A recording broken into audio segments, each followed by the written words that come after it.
আগরতলা শহরে স্পেশালিস্ট কিছু ডাক্তারবাবুরা আছেন যারা দীর্ঘদিন ধরে তাদের ল্যাব চালাতে পারছেন না ট্রেড লাইসেন্সের কিছু সমস্যার কারণে। শনিবার এই বিষয়ে পৌর নিগমের মেয়র দীপক মজুমদারের সাথে দেখা করেন এবং তাদের সমস্যার কথা তুলে ধরেন। এই বিষয়ে সংবাদ মাধ্যমের মুখোমুখি হয়ে একজন স্পেশালিস্ট চিকিৎসক বলেন, স্পেশালিস্ট চিকিৎসকগণ যারা ল্যাব চালাচ্ছেন তাদের ট্রেড লাইসেন্সগুলো নবীকরণ করতে পারছেন না স্যানিটাইজেশন সার্টিফিকেটের জন্য।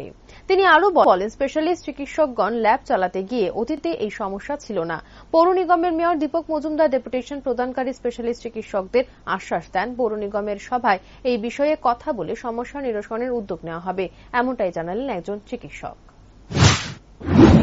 আজকে আসার মেইন উদ্দেশ্য হচ্ছে আমাদের যে ডিফারেন্ট ল্যাবগুলো আছে, মানে স্পেশালিস্ট ডক্টরবাবুরা যাদের যে ল্যাবগুলো চালাচ্ছে ওদের ট্রেড লাইসেন্সের ব্যাপারে আমরা রিনিউ করতে পারছি না স্যানিটেশন সার্টিফিকেট।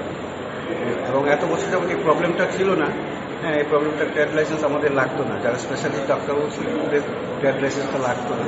হ্যাঁ, কিন্তু রিসেন্টলি ওই রিনিউর ব্যাপারে ট্রেড লাইসেন্সগুলো যাচ্ছে, এই ব্যাপারে আমরা মেয়র সাহেবের সঙ্গে কথা বলতেছি।